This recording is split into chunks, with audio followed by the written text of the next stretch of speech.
प्रिय किसान साथियों, क्या आप भी अपने खेत में पूरे न्यूट्रिएंट दे रहे हैं, सभी खादें डाल रहे हैं, समय से पानी दे रहे हैं, चाहे कोई भी फसल हो, लेकिन उत्पादन नहीं बढ़ रहा है? तो आज हम जानेंगे क्या कारण है कि सभी चीजें उपलब्ध कराने के बावजूद, चाहे वो गेहूं हो, चाहे वो धान हो, चाहे वो गन्ना हो, चाहे किसी भी फसल में हमारा उत्पादन नहीं आता है और हमारी पूरी लागत वेस्ट चली जाती है। इसका क्या कारण है? मूल इन 3 कारणों में छुपा है, उनको हम बताएंगे और समय से कैसे करके इनको पूर्ति करके, इनको उपचार करके आप अपनी फसल का लाभ ले सकते हैं। नमस्कार किसान साथियों, जैसा कि आप जानते हैं मैं कृषि विभाग में कार्यरत हूँ। समय समय पर आप लोगों को इस YouTube चैनल के माध्यम से कृषि विभाग में जो योजनाएं चलाई जाती हैं उसके बारे में जानकारी देने का प्रयास करता हूँ। किसान साथियों, हमारे मृदा की जो आज की स्थिति है उसका मूल कारण है कि उर्वरता क्षमता क्षीण हो जाना। ऐसा क्यों हुआ? उसका मुख्य कारण 3 है। पहला कारण है मृदा में हमारी उपस्थित जैविक कार्बन का कम होना, अर्थात जो जैविक पदार्थ है हमारे मृदा में उनका कम होना। इनकी जो संतुलित मात्रा होती है 7.25 से जब नीचे आने लगती है तब हमारी मृदा की जो उर्वरता क्षमता है बहुत ही कम हो जाती है।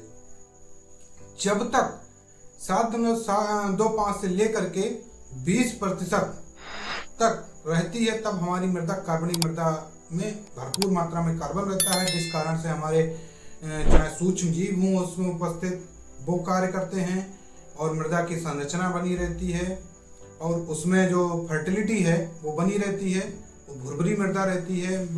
पौधों को जल की जो सुगमता होती है आसानी से ग्रहण कर सकते हैं और उसमें मृदा का फुलाव अधिक होता है। दूसरा कारण है मृदा पीएच। मृदा का पीएच मान, जब हम रासायनिक खादें लगातार डालते चले जा रहे हैं तो उनका इसकी वजह से असंतुलन हो रहा है।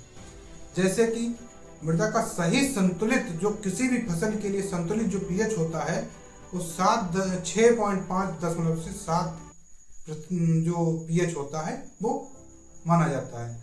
जब पीएच मान 6.5 से नीचे आता है तब वो मृदा अम्लीय होने लगती है।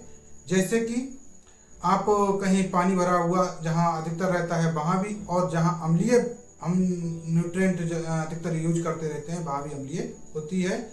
और 7.5 से जब ऊपर जाते हैं तो वही मृदा क्षारीय होने लगती है। ये मुख्य कारण है जो है मृदा पीएच हमारे लिए। जब हम न्यूट्रिएंट देते हैं तो कुछ तो न्यूट्रिएंट ऐसे होते हैं, जब अम्लीय होता है तो हमें पौधे को ज़्यादा उपलब्ध हो जाते हैं, या क्षारीय होता है तो ज़्यादा उपलब्ध हो जाते हैं। कुछ न्यूट्रिएंट कम मात्रा में उपलब्ध हो पाते हैं। अर्थात कहने का मतलब ये है कि पौधे में जो न्यूट्रिएंट हम दे रहे हैं उसका असंतुलन मृदा पीएच के माध्यम से होता है।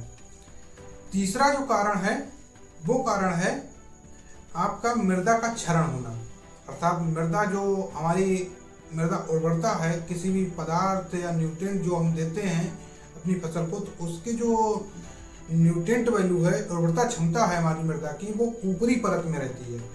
जब बारिश का पानी बहता है तो हमारी मृदा को ऊपरी परत जो है बहाकर ले जाता है, जहाँ पे ढलान की समस्या रहती है अधिकतर ऐसे क्षेत्रों में, या जहाँ पर मेड़बंदी समय से या सही तरीके से नहीं होती है वहाँ पर। तो किसान भाइयों से आग्रह करेंगे कि अपने खेत की मेड़बंदी करें समय से और इस तरीके से अपनी मृदा उर्वरता को बचा कर रखें। मिलते हैं अगली वीडियो में, तब तक के लिए जय हिंद, जय भारत, जय जवान, जय किसान।